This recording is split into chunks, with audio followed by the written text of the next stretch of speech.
When the official games trip over their own shoelaces, the fans and indie developers step up. Sonic has and will always be an iconic character and iconic gameplay innovator. No other game can do what Sonic does. The word clone implies cheap knockoffs that are less creative than the originals, but you'll see with this list that that is not always the case. So here are 15 Sonic clones so good, they deserve respect.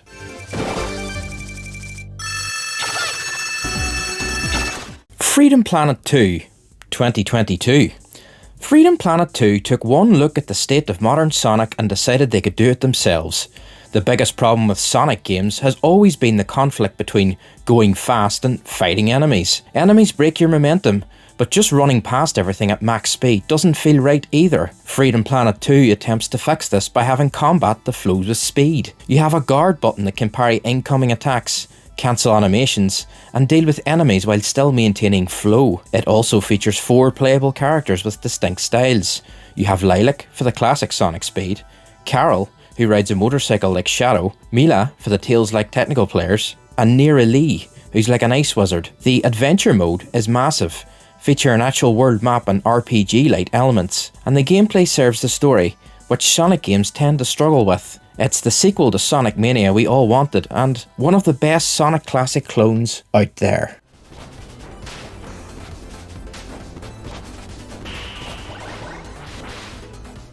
Spark the Electric Jester 3, 2022.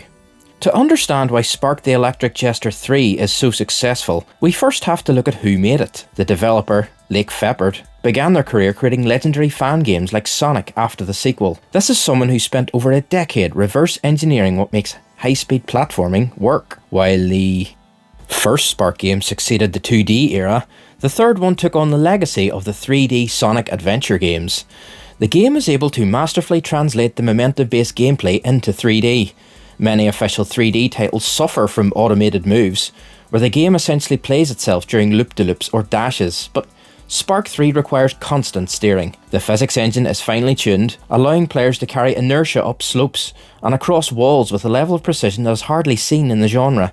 Spark 3 uses a dynamic combat system where attacks can be chained together while moving at high speeds. The stages are enormous, multi-path maps, and alongside unlockable Jester powers, they add a lot of build, variety, and replayability.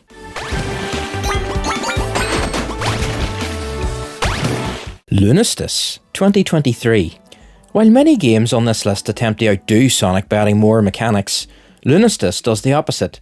It strips away everything that doesn't contribute to the core momentum mechanics. Developed by a grumpy fox, Lunistice strips away the combat, the complex storylines, and the upgrades to focus entirely on one singular goal: traversing a 3D space as fluidly as possible. The low poly models and vibrant chunky textures make it look like the Dreamcast Sonic adventure games. You play as Hana the Tanuki, and the movement kit is simple: a double jump, a spin attack that can extend airtime, and a real grinding mechanic. Despite the limited moveset, the level design forces players to chain these actions together with precision to maintain momentum. This is pure arcade. The levels are linear, floating obstacle courses set within a dreamscape, and the game is designed to be replayed constantly. Each stage tracks your time, collectibles and resets, deaths, grading you at the end. It is the distilled Sonic arcade experience you purists out there are looking for.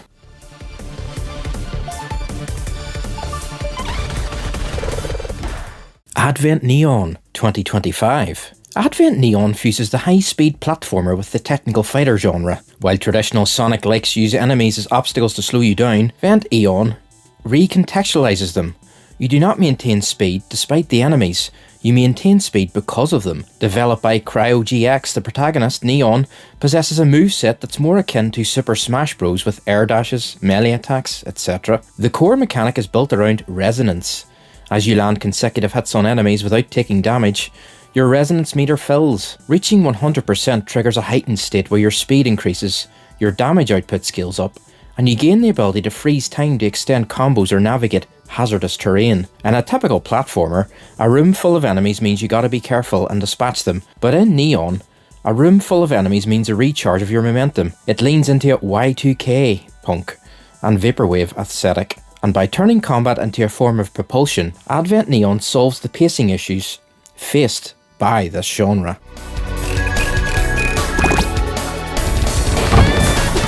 Nuclear Cheetah 2025. While many Sonic-inspired titles attempt to replicate the sprawling level design of the 16-bit era, Nuclear Cheetah went even more retro. This feels like a GBA game blown up to the computer screen. Developed by Spont Games, this title plays less like an adventure game and more like a classic high-speed platformer, straight from your childhood. You play as Chaz the radioactive cheetah, whose controls revolves around a bounce, pounce and slide trinity. Unlike Sonic, where momentum is often gained passively through momentum build-up, Nuclear Cheetah requires a more active speed management. The pounce mechanic allows for rapid horizontal acceleration, but it must be chained immediately into slides or bounces to preserve that speed. Mastering the timing of holding the pounce button versus releasing it for a jump is critical. It's a scheme that requires practice and rhythm, and not just the high-speed reactions. Structurally, the game attempts to combine the linear time attack style stages with a collectathon progression system. You need to gather power orbs to unlock new areas of the castle hub.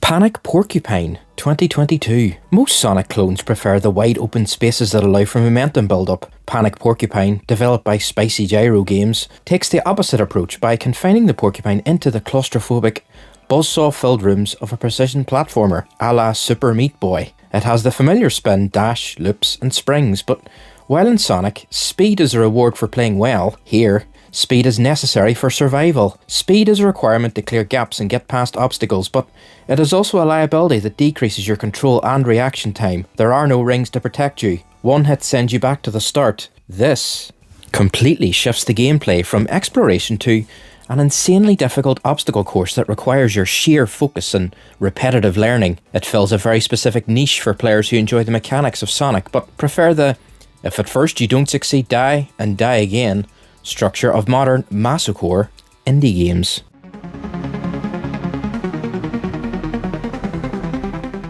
Synthrome 2024.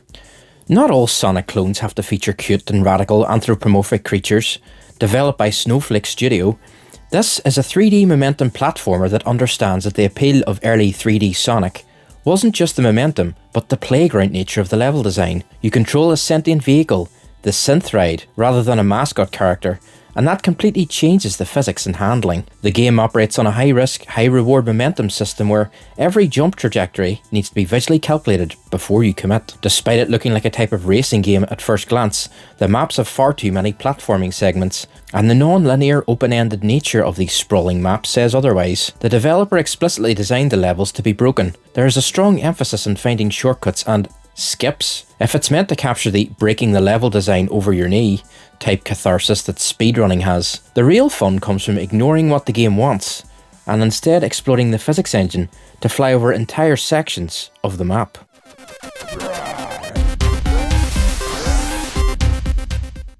Zorbit's Orbits 2017. Sonic Lost World wasn't a good Sonic game by any means. Combining speed with complex gravity mechanics was just too confusing and difficult. Zorbit's Orbits takes that core concept though and makes it easier by being 2D and lets you get used to mechanics and puzzles gradually, one by one, allowing you to navigate the mind-bending high-speed orbital maps of the later levels with much more ease. Developed by Happy Rock Studios, this title simplifies everything else to focus entirely on the physics of orbital momentum. The orbital physics completely changes everything. You run in clockwise and counterclockwise motions, and when you jump, you must account for the warping of gravity and your trajectory. The slingshot feel, where you use gravity to fling yourself between hazards, is tons of fun. You're also equipped with a blaster as well as a grappling hook, allowing you to swing and also adjust your trajectory mid-flight.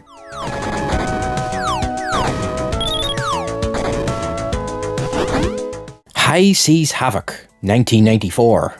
Developed by Data East during the height of the 16-bit mascot wars, High Seas Havoc is frequently cited by retro gamers as one of the few Sonic clones that managed to capture the look and feel of it, even if it struggled to replicate the physics perfectly. While many developers created slow, floaty platformers and made fast animations for the character, Data East attempted to actually recreate the slope physics and momentum-based loops that define Sonic Team's engine. You play as Havoc, a seal that navigates pirate-themed stages. It partly plays as Sonic, as there are loops, springs and slopes that require momentum to traverse, although there is a distinct lack of a rolling attack. Unlike Sonic, who becomes like a missile when he moves fast, Havoc remains vulnerable while running. He must stop and jump to defeat enemies or utilise specific boot power-ups. This disjointed combat system is clunky. Despite this flaw, the game is praised for its presentation. Jackrabbit, 1994. In the 90s, the mascot for Nintendo was Mario, and for Sega it was Sonic. Microsoft and the PC never really got a mascot, although there had been many attempts, such as Jackrabbit, developed by Epic Mega Games, yes, the Fortnite devs, and art designed by Cliff Bleszinski. This game was explicitly engineered to show that PCs in the 90s could play games as high quality as consoles. The key to Jackrabbit's success was its engine. At the time, PC platformers were notoriously choppy because they weren't designed to render high frame rate physics-based games. The Epic team made an engine that had silky smooth 60 FPS that mimicked the blast processing of the Genesis. As for the gameplay, it's very Sonic, except that Chaz has a blaster, allowing him to shoot to dispatch enemies while maintaining high speeds. The blaster had different types, such as bouncing grenades and freeze rays. Jazz is considered the definitive Sonic clone for the DOS generation. Zool 2, 1993. Zool was supposed to be the cool ninja of the Amiga, a direct competitor to Sonic, and well, you can see how that turned out. Zool 1 was panned for its weird candy product placement, but 2 cleaned things up and ended up with a sci-fi ninja aesthetic that perfectly fit the too cool style of 90s cartoons. The game introduced swappable protagonists. Zool is about precise sword strikes, while the female Zool uses an energy whip that offers more range but requires better spacing. Unlike Sonic's horizontal loops, Zool 2 is about bouncing off walls, climbing ceilings, and navigating complex maze-like stages that scroll at breakneck speeds. The speed is almost overwhelming. It doesn't have the smooth rolling physics of the Genesis. Instead, it feels twitchy and sharp. You are constantly dashing, jumping, and clinging to surfaces to avoid spike pits that appear out of nowhere. Wiz and Liz, 1993.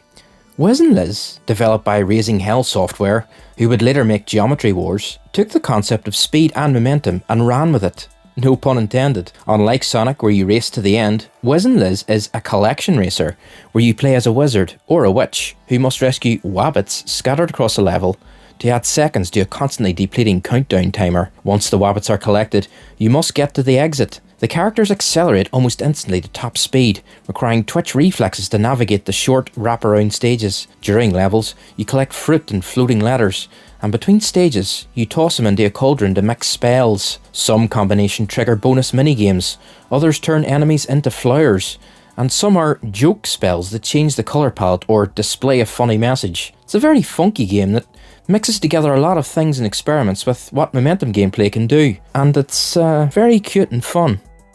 Tin Head, 1993. Tin Head was developed by Microprose, a studio better known for making Civilization. While it shares the cartoon aesthetic of the Sega Genesis mascot era, the gameplay actually has a slower, more methodical run-and-gun approach similar to Mega Man, but with 16-bit momentum physics. The protagonist, Tin Head, does not attack by jumping or spinning. Instead, he uses a ball-bearing gun mounted on his head, and the capability to hover for short periods uses a thruster pack. This changes the core gameplay compared to Sonic. Instead of rushing past enemies, you have to stop, aim, and defeat the enemies before advancing. The stages are maze-like and promote boost momentum-like movement, especially with ramps that can have you sliding headfirst into death. So it's more about bringing your speed under control rather than just going full blast. It's perhaps the least Sonic of the games on this list, but it still somehow feels distinctly like it's trying to take from Sonic. Kid Chaos, 1994. Released late in the Amiga's lifespan, Kid Chaos is considered one of the few games that actually rivaled the speed of Sonic the Hedgehog. This game was a technical flex designed to prove the Amiga could handle console-style scrolling. The gameplay features a caveman protagonist fighting through a futuristic environment. The Sonic DNA is very blatant here, as you run, spin and spin jump your way through the smooth scrolling levels at high speed, not to mention the 360-degree loops, corkscrews and massive springs. Unlike Sonic, the kid here has a club, allowing for melee combat. Critically, the game is known for its brutal difficulty. It requires rote memorization of the levels, as the screen moves so fast that reacting to enemies appearing, unless you play the game slowly, which you really shouldn't do, but it's an option. It remains a cult classic for technical enthusiasts who want to see just how hard the Amiga hardware could be pushed. Socket. 1993. It is fitting to end the list with Socket because of all the games on this list, Socket was the one that tried its best to dethrone Sonic. Developed by Vic Tokai, this game wasn't trying to clone Sonic, it was trying to outcompete him. You play as a cybernetic duck with a power plug for a tail. The physics engine here has great momentum, allowing for Socket to run up walls, loop to loop, and go through corkscrews with nice weight. However, Socket adds a bit of survival mechanic to the speed. You're constantly depleting health. You're a cyborg, running on a short battery that drains energy every second. You must constantly collect lightning bolts to recharge, meaning you cannot afford to take your time. The camera is a bit too zoomed in, and you'll have difficulty seeing what's ahead, and have to make some blind jumps, but this is a unique take, making a survival momentum platformer. Sonic really captured a game style that is so fun and memorable, despite its inherent technical and design difficulties. Who doesn't love going fast? But it's so difficult to make Sonic-like games that are actually good and fun to play. But these 15 games managed to pull it off among the sea of failed Sonic clones. That's been all for this video, guys, and thanks very much for watching.